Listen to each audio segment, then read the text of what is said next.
Il est minuit et j'arrive toujours pas à dormir. Je me lève et je prends mon téléphone. 1 heure plus tard, je me plains de pouvoir pas dormir et c'est simplement à 4 heures devant une vidéo de Squeezie que je trouve le sommeil. Se coucher à 4 heures et se lever à 11 heures, c'était mon quotidien. 43% des adolescents dorment moins de 7 heures par nuit. Donc en vrai, je suis dans la moyenne, non? Non gros. Faudrait commencer à voir l'importance d'une bonne nuit de sommeil. Alors si tu veux améliorer ton sommeil, commencer ta journée comme un monstre et accomplir tous tes objectifs, commence par ça. Pour améliorer ton sommeil, pour avoir le meilleur sommeil possible, faut que tu dormes et que tu te réveilles à la même heure tous les jours, même pendant les week-ends. En fait, faut essayer de donner à ton corps un rythme. Ton corps, il aime bien le confort, il aime bien quand c'est tout le temps pareil. Mais ce rythme-là, il faut que tu sois capable de le suivre le plus possible. Moi, personnellement, les horaires à laquelle j'ai envie de me réveiller tous les jours, tout au long de ma vie. Pour le réveil, c'est entre 6h et 8h et pour le coucher, c'est entre 22h et 23h. Et ça, pour moi, c'est des horaires qui me vont bien. Et toi, faut que tu réfléchisses aux horaires qui te correspondent le mieux. Je sais aussi que ce qui m'empêchait de bien tenir ce planning, c'est que le soir, je m'autorisais à plein de distractions, tu vois. J'allais regarder un film, j'allais regarder une série, plein d'actions comme ça qui m'empêchaient de dormir en fait. Mais peut-être que toi, t'avais déjà un planning comme ça, où tu savais à quelle heure tu te réveillais, à quelle heure où tu dormais, et que là, tu veux essayer de te remettre dedans. Ce que j'essaye de faire, c'est que j'essaie de me lever super tôt, genre à mon horaire idéal, genre 6h. Et ça, peu importe l'heure à laquelle je dors. Et donc ça fait que je me réveille à 6h, je suis fatigué, j'ai envie de redormir et tout. Je me force à rester éveillé. Ça fait que le soir, je suis fatigué, et ensuite, j'arrive à me réveiller à l'heure que je veux le lendemain. Ça, je sais pas si c'est scientifiquement bien, si c'est scientifiquement prouvé ou pas, mais je sais que c'est un truc qui marche pour moi. Le troisième conseil que j'ai pour toi, et ça va un peu avec ce que je t'ai dit juste avant,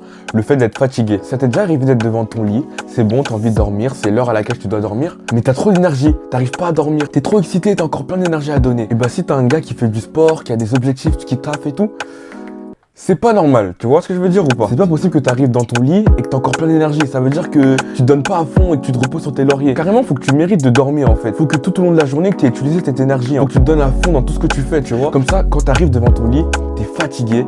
Et là, mon pote, quand t'es fatigué, c'est tellement plus simple de dormir. T'as pas besoin de faire beaucoup de choses. T'as fait tout au long de la journée, t'as avancé tous tes objectifs, t'as fait ton sport, tu t'es donné à fond. Frère, pas besoin de forcer, tu dors comme un bébé. Donc tout au long de la journée, bosse. Tout au long de la journée, utilise ton énergie. Réfléchis sur des sujets, utilise bien ton énergie, mais surtout utilise-le à fond. Comme ça, lorsque tu vas vouloir dormir, ça sera une tâche facile. Peut-être que ton problème à toi, c'est pas de dormir, mais c'est de te réveiller. Et là, ce que je peux te conseiller, c'est d'aller regarder le soleil. Regarder le soleil, ça régule tes niveaux de cortisol. Pour faire très simple, c'est l'hormone liée au stress. Et en plus de ça, ça régule aussi tes niveaux de mélatonine. En gros, c'est l'hormone qui te donne envie de dormir. Et dans ton corps, t'as aussi quelque chose qu'on appelle le rythme circadien. En gros, c'est un système biologique qui garde ton corps en lien avec le rythme nuit-jour de la Terre. Et faire ça, en fait, ça va permettre de te garder éveillé tout au long de la journée. Et tout ça, ça te permet de te réveiller quand c'est le matin et t'endormir quand c'est le soir. C'est vraiment le meilleur truc. Parce qu'en fait, tu vas un peu donner à ton cerveau des repères. Tu vas juste permettre à ton rythme circadien d'être en place. Regarder le soleil le matin, franchement, c'est d'art, hein.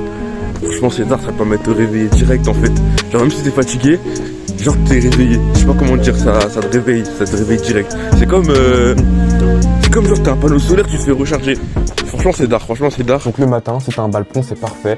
Va regarder la lumière du soleil. Regarde pas directement le soleil, tu vois, ça pas bête, tu vas juste faire mal aux yeux. Regarde juste autour, tu vois, regarde le ciel, même s'il pleut, même si c'est nuageux, genre, vas-y. Parce qu'en fait, la lumière qu'il y a dehors, elle est toujours plus forte que la lumière qui est à l'intérieur. Et aussi, évite de regarder la lumière avec des lunettes de soleil ou à travers une fenêtre, parce qu'en fait, ça va bloquer la lumière et tu vas perdre tous les bénéfices du truc. J'ai encore un autre conseil, si t'arrives pas à t'endormir, c'est franchement de lire. Lire un truc assez compliqué. Si je lis un manga, si je lis une histoire que je kiffe, et ben je vais pas arriver à dormir. Mais si je lis un truc assez dur qui me demande de réfléchir, je sais pas pourquoi directement après je dors. Il y a un truc qui marche tout le temps avec moi, qui a toujours marché, et je sais pas pourquoi en fait. C'est dès que je lis la Bible. C'est pas bien, mais dès que je lis la Bible, directement je m'endors. Surtout le soir, genre je vais la lire, je vais m'endormir.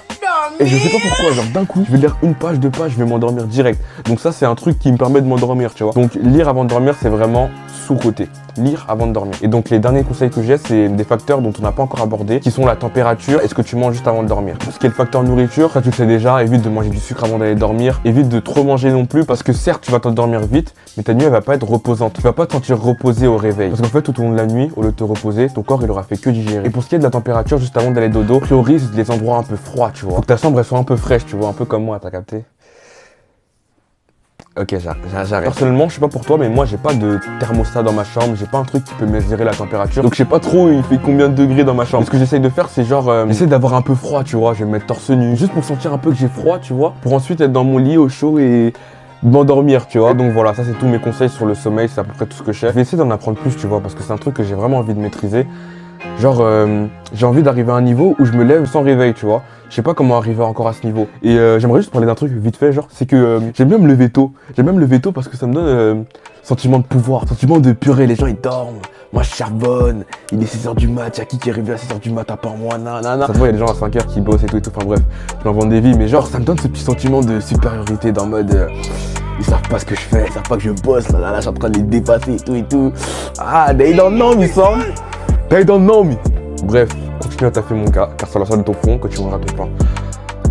Attends, je te promets de faire mes contours, t'inquiète. Prochaine vidéo, j'ai mes contours. Bref.